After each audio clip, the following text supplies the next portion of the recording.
The courtroom was deathly silent. The judge's gavel came down hard, delivering the verdict that shattered Michael Carter's life. Guilty, a decorated officer with 15 years on the force. Michael sat handcuffed, staring at the floor. Despite his repeated claims of innocence, the jury had ruled against him. The evidence planted, he was certain, was enough to send him to prison. But the weight of the sentence wasn't what crushed him most. It was knowing he'd have to leave Luke, his loyal K-9 partner, behind. Luke sat near the back of the courtroom, his sharp gaze locked on Michael. The German Shepherd had been more than a partner. He had been Michael's constant companion through life-or-death moments. Now, as Michael faced the lowest point of his life, the thought of never seeing Luke again was unbearable. When the judge rose to leave, Michael's voice broke through the tense silence. "Your Honor," he said, his voice cracking. "But before I'm taken away, I have one last request. Please let me say goodbye to Luke," the courtroom murmured in surprise. The judge stopped studying Michael for a long moment. Finally, he nodded, his voice firm but sympathetic. 3 minutes, he said as soon as Luke was released. The dog sprinted toward Michael, his claws clicking loudly. On the floor, Michael dropped to his knees, pulling Luke into a tight embrace. "I'm so sorry, but buddy," Michael whispered, tears streaming down his face. "I let you down. I won't be there anymore," Luke whimpered, nuzzling into Michael's chest. But then something changed. Luke's body tensed, and his nose began to work frantically against Michael's jacket. He tugged at the fabric, barking sharply. The sudden sound broke the solemn stillness of the courtroom, drawing every eye. "What's the dog doing?" the judge asked, frowning. Luke pulled harder, his sharp barks echoing off the walls. One of the officers stepped forward cautiously and began to check Michael's jacket. The tension in the room became suffocating. Then, with a metallic clink, a small object fell to the floor. It was a recording device. The prosecutor's face went pale. He stepped forward quickly, his voice shaky. "This doesn't prove anything," he snapped, trying to regain control of the moment. But Luke barked again, his alert stance unyielding. The truth was clear. Whatever was on that device mattered.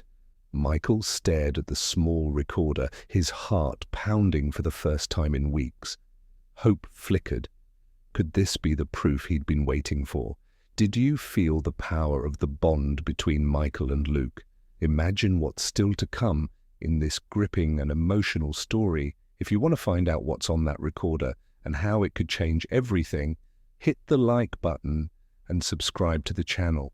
The next thrilling moment is just getting started.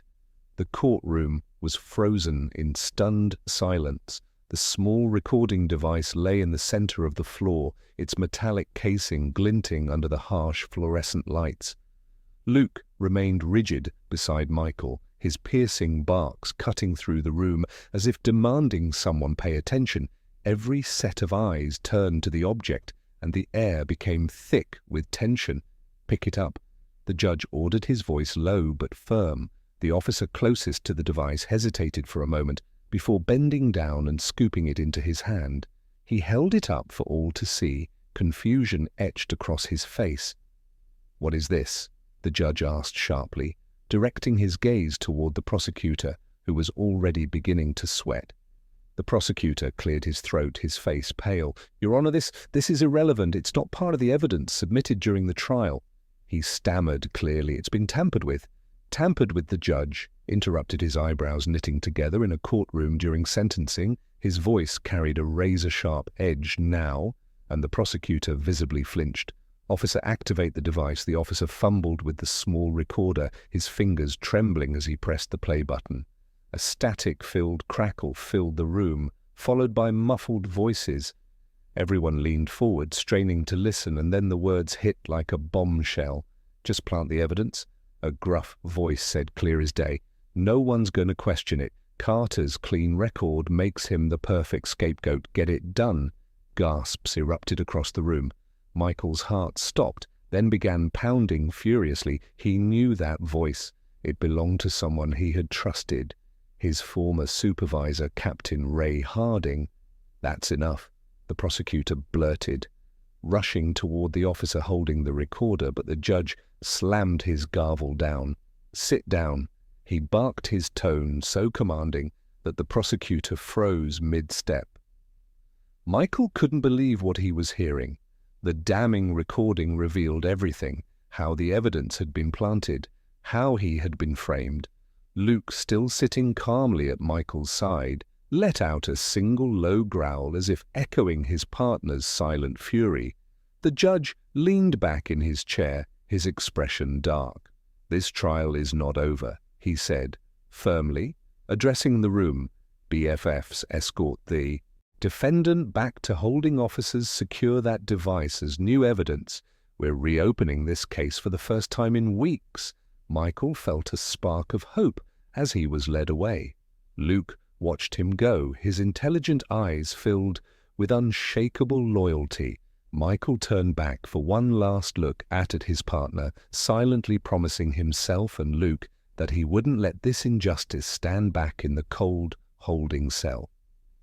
Michael sat on the hard bench, staring at the blank concrete wall. His mind raced with everything that had just happened. Luke's sharp instincts had uncovered what no one else had: proof of a setup. That recording was his lifeline. But the revelation wasn't just a relief, it was a betrayal. Captain Ray Harding, the man who had mentored him for years, was behind it. Michael clenched his fists, his jaw tightening. How deep did this go? Meanwhile, in the judge's chambers, tension ran high. The judge sat at his desk, replaying the recording. On a secure device, the voices were unmistakable. Captain Harding's commanding tone, paired with another voice Michael didn't recognize, revealed a calculated conspiracy. The judge's eyes narrowed. He pressed a button on his intercom. "Summon Captain Harding to my office." Immediately, he said curtly, outside the courtroom. Harding had been waiting to ensure Michael's sentencing went smoothly, at least for his plan. But when the BFF approached him with the judge's sudden summons, a flicker of unease crossed his face. He rose stiffly, adjusting his tie, and followed the officer down the hall inside the chambers. The judge's expression was unreadable as Harding entered. The captain offered a polite nod, but his shoulders were tense. "You called for me, Your Honor?" Harding asked, his voice steady, though his eyes flicked nervously toward the recording device on the desk. "I did," the judge replied, leaning forward. He tapped the recorder with his finger. Care to explain this? Harding's facade of confidence faltered for a split second, but he quickly masked it with confusion. "I'm not sure what you mean, Your Honor," he said evenly. The judge pressed play once again. The damning words filled the room. Harding's face drained of color, but he recovered quickly. "Your Honor, this is absurd," Harding said, forcing a chuckle that could be anyone. "You can't seriously think." "I don't think," the judge interrupted, his voice hard. "I act on evidence, and this," he gestured to the recorder, "is evidence of a crime, multiple crimes, in fact." BFFs, before Harding could respond, 2 BFFs entered the room. Panic flashed in his eyes as they approached him. "What are you doing?" Harding demanded, his voice rising. "You can't. You're being detained for questioning," the judge said firmly. "Until we get to the bottom of this, you're a suspect in the obstruction of justice and falsifying evidence." As the BFFs led a protesting Harding away, the judge leaned back in his chair, exhaling deeply. The web of corruption was unraveling fast, and Michael Carter's story was far from over. The recording's discovery had thrown the entire department into turmoil as Captain Harding was taken into custody. Whispers of corruption spread like wildfire among the officers. Meanwhile, Michael sat in his holding cell, unaware of the storm brewing outside. His thoughts lingered on Luke. The loyal K9 had been the one to uncover the device, and now Michael couldn't help but wonder if Luke could find that. What else could he expose elsewhere? Luke was taken to the department's K9 unit for evaluation. Officer Sarah Mitchell, one of Michael's closest colleagues, had volunteered to look after the dog until the case was resolved. Luke seemed restless, pacing in his kennel and occasionally letting out sharp barks that echoed through the otherwise quiet building. "He knows something's wrong," Sarah muttered, watching him from outside the kennel. She crouched down, looking Luke in the eyes. "Don't worry, buddy, we'll figure this out." But as Sarah stood up, her gaze shifted to Luke's nose, which was pressed against the gate, sniffing intently at her jacket. Her stomach churned. Was this behavior connected to Michael's case, or was she imagining things? She hesitated for a moment before opening the kennel door. "All right, boy," she said, grabbing Luke's leash. "Let's see if you're trying to tell us something." She brought Luke to Michael's locker. In the department storage room, the dog immediately began sniffing and pawing at the lower compartment. Sarah's heart raced as she unlocked it and opened the door inside. Beneath a few folded uniforms was a small, unmarked envelope. Her hands trembled as she pulled it out and opened it. Inside were photographs, grainy but damning. They showed a man, clearly Captain Harding, meeting with a known criminal. A document tucked behind the photos outlined transactions that implicated Harding in a bribery scheme tied to the very case that had led to Michael's arrest. Sarah stared at the evidence, her chest tightening. "Luke," she whispered, her voice breaking, "you just found the smoking gun." Realizing the magnitude of what she held, Sarah immediately contacted the judge's office. The photos and documents, combined with the recording Luke had uncovered, painted a clear picture of Harding's guilt. But Sarah knew this wasn't over. If Harding had orchestrated this setup, he likely hadn't done it alone. Luke sat beside her, his steady presence grounding her. As her mind raced, "Michael was right," she said softly, scratching behind Luke's ears. "You really are the best partner anyone could ask for." Sarah sat in the evidence room, the incriminating photos spread out on the desk before her. The weight of what she had uncovered pressed heavily on her chest. Captain Harding wasn't just a corrupt officer, he was part of something much larger. The documents Luke had helped uncover outlined connections to other high-ranking officials' payments that couldn't be explained, and a disturbing trail of manipulation that reached far beyond Michael's case. She glanced down at Luke, who sat alert beside her. His piercing eyes seemed to sense her unease. "This isn't just about Michael," she muttered, her voice barely audible. "This goes way deeper." Realizing the severity of the situation, Sarah called the judge directly. Within an hour, the evidence she'd uncovered was in his hands. The judge's face darkened as he reviewed the documents and photos. "This is bigger than I thought," he admitted, his voice heavy. "If these documents are accurate, Michael Carter isn't just innocent. He's a victim of a department-wide cover-up." The judge immediately ordered an emergency hearing. News of the case reopening sent shockwave through the precinct. Officers whispered in hallways, tensions rising as suspicions grew. Several officers who had testified against Michael began to squirm, knowing their involvement might come under scrutiny back in his cell.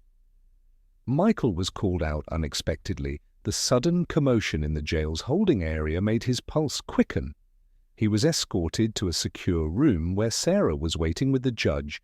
As soon as Michael saw the folder of evidence and Luke sitting proudly by Sarah's side, his heart swelled with a mixture of hope and disbelief. "This just came in," the judge said, sliding the documents toward Michael. "It proves Harding's corruption and, most importantly, that the evidence used to convict you was fabricated." Michael's hands trembled as he flipped through the papers, the photos, the records, and even notes detailing how Harding had manipulated the case against him. It was all there. His voice cracked as he asked, "Does this mean?" The judge nodded firmly. "It means you're going free, but this isn't over yet. There are more people involved, and we're going to need your help to expose them." Michael knelt down, pulling Luke into another embrace. "You saved me, boy," he whispered. "You saved me again," as Luke wagged his tail.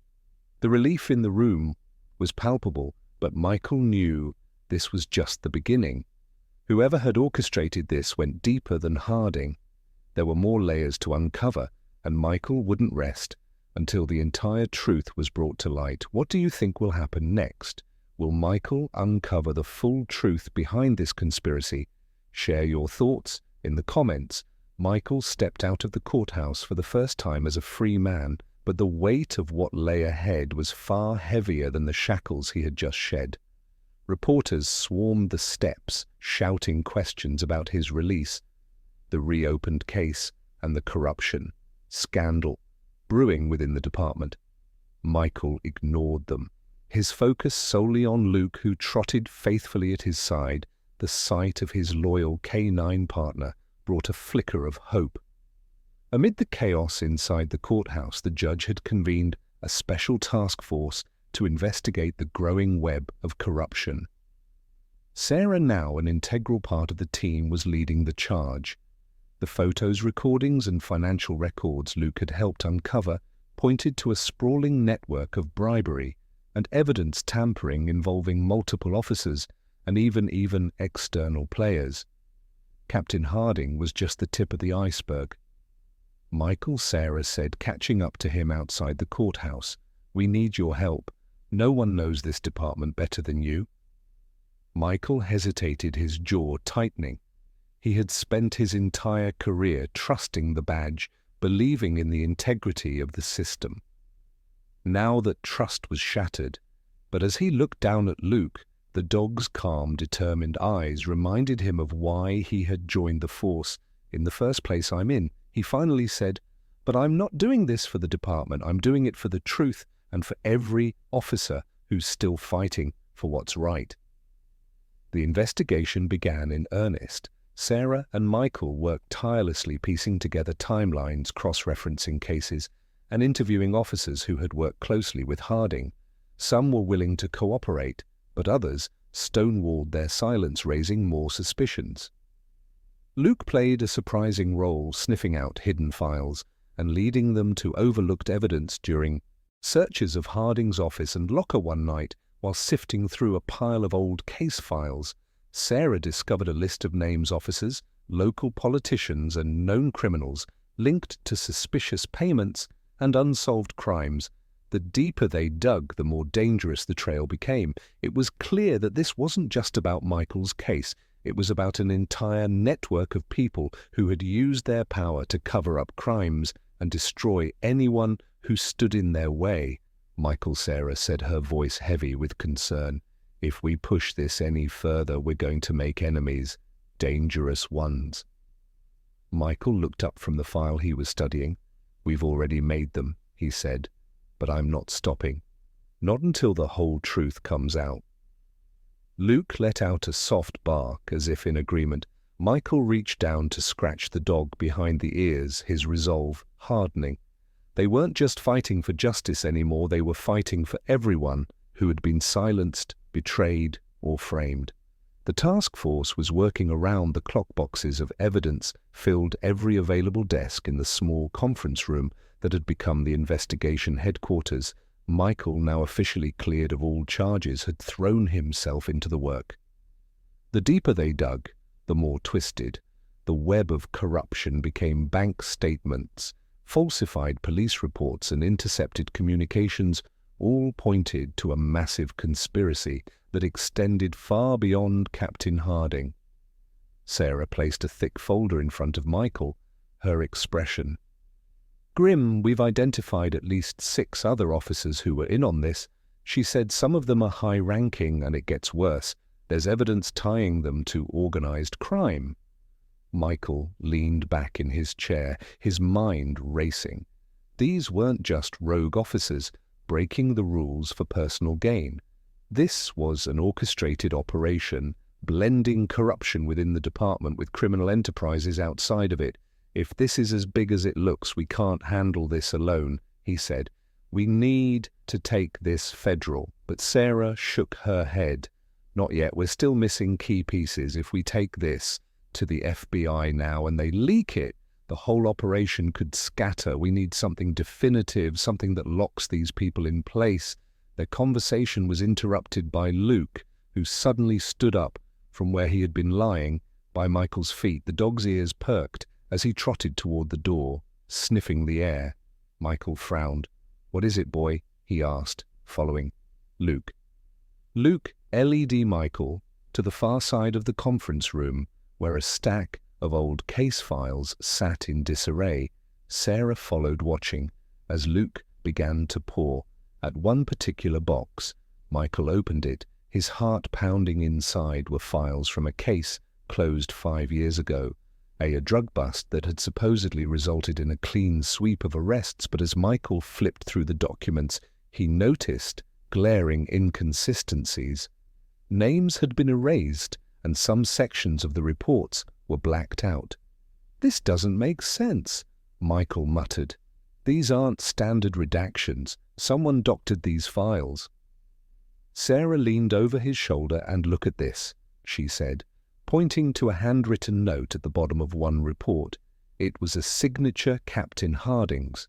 The drug bust had been the perfect cover, but the evidence in the box suggested that the operation had been a smokescreen to eliminate rivals in the drug trade while shielding certain criminals who were paying off the department. Michael clenched his fists. "They were playing both sides," he said, anger lacing his voice, "and they ruined good officers' lives to do it." As they continued sifting through the files, Michael's phone buzzed. It was a text from an anonymous number. "You're digging too deep. Stop or you'll regret it." He stared at the screen for a long moment before showing Sarah. She looked up at him, her face pale but determined. "They're scared." She said, "That means we're getting close." Michael glanced at Luke, who sat calmly by his side, as if ready for whatever came next. "Let them come," he said. "We're not stopping now." Michael stared at the text on his phone. "You're digging too deep. Stop or you'll regret it." The message sent a chill through him. It wasn't just a vague warning. It was a direct threat. He showed it to Sarah, who leaned over the desk, her expression. "Grim, this isn't random," she said quietly. "They know exactly what we're working on. They've been watching us." Her words hung heavy in the air, the weight of their situation settling in. As the rest of the team left for the night, Michael and Sarah stayed behind, determined to uncover the missing piece of the puzzle. Luke lay by Michael's feet, his ear occasionally twitching as he rested. "We're close, but we're still missing the key," Sarah said. Sifting through the files, she pointed to a document Michael hadn't noticed before. "Look at this. Every major bribe and erased report ties back to one name, AR, the one pulling the strings." Michael's eyes narrowed as he stared at the initials. "AR," he muttered. "They've stayed hidden this long. But if we find—" Sarah leaned over his shoulder. "And look at this," she said, pointing to a handwritten note at the bottom of one report. It was a signature Captain Harding's. The drug bust had been the perfect cover, but the evidence in the box suggested that the operation had been a smokescreen to eliminate rivals in the drug trade while shielding certain criminals who were paying off the department. Michael clenched his fists. "They were playing both sides," he said, anger lacing his voice, "and they ruined good officers' lives to do it."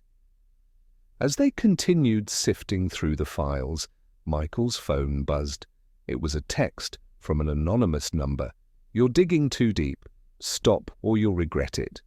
He stared at the screen for a long moment before showing Sarah. She looked up at him, her face pale but determined. "They're scared." She said, "That means we're getting close." Michael glanced at Luke, who sat calmly by his side, as if ready for whatever came next. "Let them come," he said. "We're not stopping now." Michael stared at the text on his phone. "You're digging too deep. Stop, or you'll regret it." The message sent a chill through him. It wasn't just a vague warning. It was a direct threat. He showed it to Sarah, who leaned over the desk, her expression grim. "This isn't random," she said quietly. "They know exactly what we're working on. They've been watching us." Her words hung heavy in the air, the weight of their situation settling in.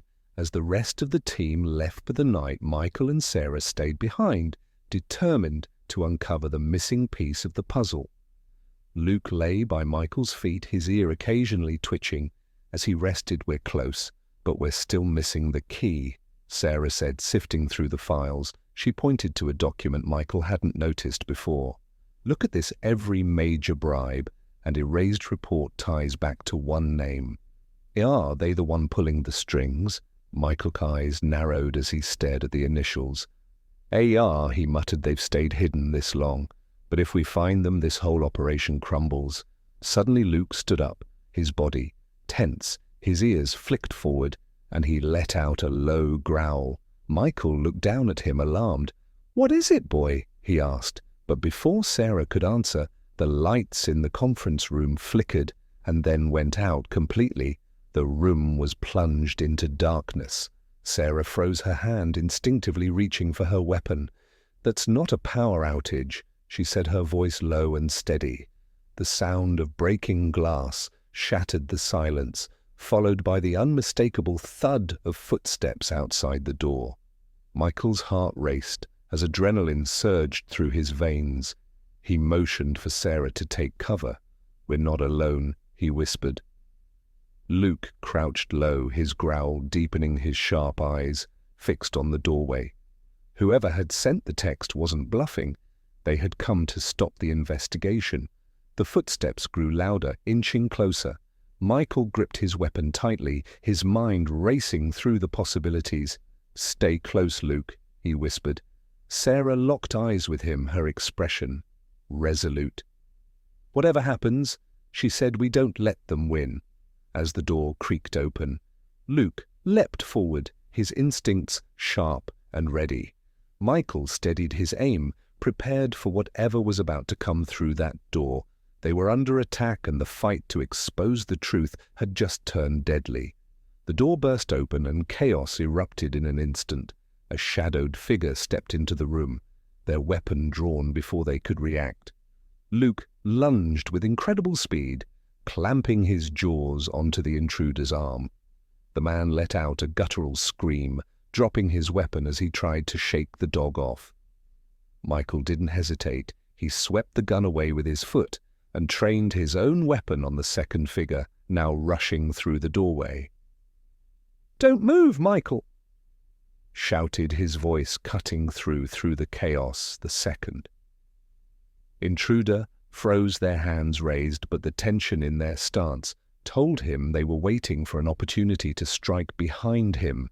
Sarah had taken cover and was calling for backup on her radio, her voice steady but urgent. Luke held firm on the first man, growling low as the intruder struggled. "Call him off," the man yelled in panic. Michael stepped forward, his gun steady, called them off first. He shot back, motioning toward the others outside. He could hear more footsteps echoing in the hall, heavy and deliberate.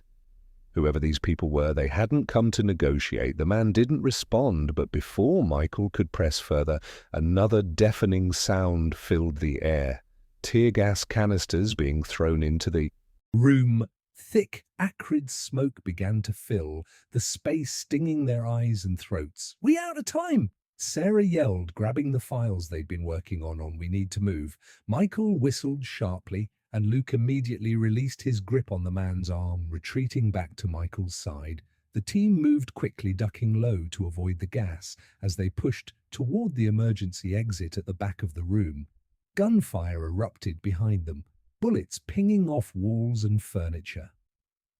Michael could feel his pulse pounding in his ears as he covered Sarah and Luke, firing back to slow their pursuers bursting through the exit. They found themselves in the dark alley behind the building. Sarah clutched the files to her chest, gasping for air. "We can't go back to the precinct," she said. Between breaths, "They've compromised everything. They'll be waiting for us." Michael nodded, his mind racing. Whoever Ark was, they were playing for keeps. But as he looked down at Luke, who stood at his side, panting but unshaken, Michael felt a surge of resolve. "Then we finish this on our terms," he said. "We're not running anymore." The safe house was eerily quiet. Michael, Sarah, and Luke had retreated there after narrowly escaping the attack at the precinct. The small cabin hidden deep in the woods was their last refuge, spread across the wooden table in front of them, where the Phil Sarah had managed to save. They contained everything they needed to expose the network transaction records, names and ties to Ark, the shadowy figure who had orchestrated everything. Sarah flipped through the files, her fingers trembling slightly. "This is it," she said. "If we can get this to the press or federal investigators, they won't be able to cover it up. The entire operation will crumble." Michael nodded, but his eyes stayed fixed on the window, scanning the tree line. He knew it wasn't over. Whoever had attacked them wouldn't stop until they were silenced. Suddenly Luke's ears perked, and he let out a low growl, his body tensed. Michael froze his hand instinctively, reaching for his weapon. "They found us," he whispered. Sarah looked up, her face pale but determined. "How we've been careful."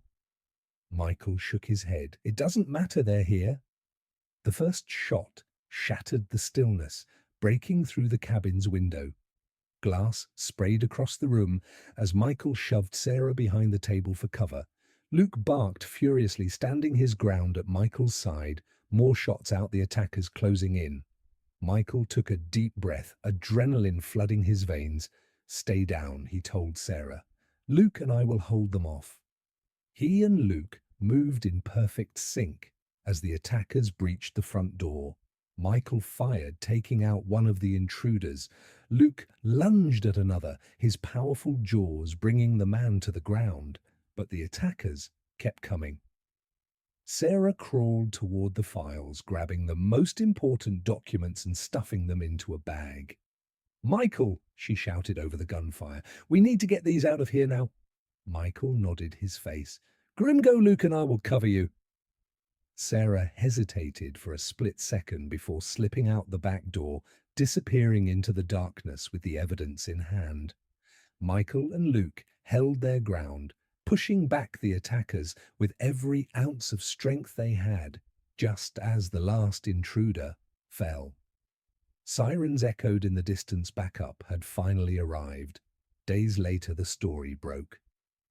Nationwide, Sarah had delivered the files to a trusted journalist, and the resulting exposé brought the entire network crashing down. Arrests were made at every level, from corrupt officers to AR himself, revealed to be a powerful local politician who had been using the police department as his personal enforcers. Michael was hailed as a hero, though he brushed off the attention standing on the porch of his home. He watched play in the yard. The loyal dog had saved him more times than he could count, and their bond had grown unbreakable. "We did it, boy," Michael said softly, kneeling to scratch behind Luke's ears. "It's over." Luke wagged his tail, leaning into Michael's touch, his sharp eyes calm for the first time in weeks. For Michael, it wasn't just the end of a battle, it was the start of something new. He'd fought for justice, not just for himself, but for the people who'd been silenced and betrayed. And as he watched Luke chase after a ball in the golden light of the setting sun, he knew they'd earned this moment of peace. What an incredible story, right? If it touched your heart, send a super sticker, click the icon below the video, pick your favorite sticker, set the amount, and confirm your support. Helps us bring more emotional stories. Thank you for being with us.